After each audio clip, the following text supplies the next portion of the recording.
उत्तर प्रदेश में संभल और बरेली में नमाज को लेकर हुए विवादों पर इलाहाबाद हाईकोर्ट की सख्त टिप्पणियों के बीच अब एक नया सवाल खड़ा हो गया है। क्या न्यायिक फैसलों के बाद जजों के रोस्टर में बदलाव महज एक प्रशासनिक प्रक्रिया है या इसके पीछे कोई और वजह छिपी है? दरअसल हाईकोर्ट के जस्टिस अतुल श्रीधरन ने हाल ही में 2 अहम मामलों में प्रशासन को कड़ी फटकार लगाई थी।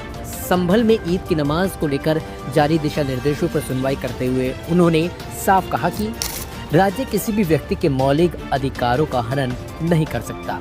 कोर्ट ने यहाँ तक टिप्पणी की कि अगर प्रशासन कानून व्यवस्था संभालने में सक्षम नहीं है तो उसे इस्तीफा दे देना चाहिए। सवाल यह है कि क्या ऐसी सख्त टिप्पणी ही रोस्टर बदलने की वजह बनी?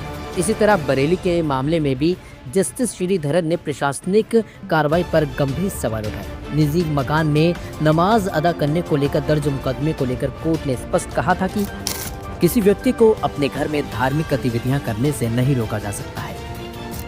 कोर्ट ने डीएम और एसपी को व्यक्तिगत रूप से पेश होने का आदेश भी दिया। क्या यह फैसला प्रशासन के लिए असहज स्थिति पैदा करने वाला था? इन दोनों मामलों में कोर्ट के रुख ने एक स्पष्ट संदेश दिया कि मौलिक अधिकारों के मामले में कोई समझौता नहीं किया जा सकता है। लेकिन अब जस्टिस अतुल श्रीधरन को आपराधिक मामलों से हटाकर दीवानी मामलों की जिम्मेदारी दी गई है। ऐसे में बड़ा सवाल यह उठता है कि क्या यह सिर्फ एक नियमित प्रक्रिया है या फिर हालिया आदेशों से इसका कोई संबंध है? यह सवाल इसलिए भी अहम हो जाता है क्योंकि इससे पहले भी संभल में एक अन्य न्यायिक अधिकारी सीजे विभांशु सुधीर के मामले में ऐसा ही संयोग देखने को मिला था। उन्होंने पुलिस अधिकारियों के खिलाफ केस दर्ज करने का आदेश दिया और उसके तुरंत बाद उनका तबादला कर दिया गया। क्या यह महज संयोगों की श्रृंखला है या फिर एक पैटर्न उभर रहा है?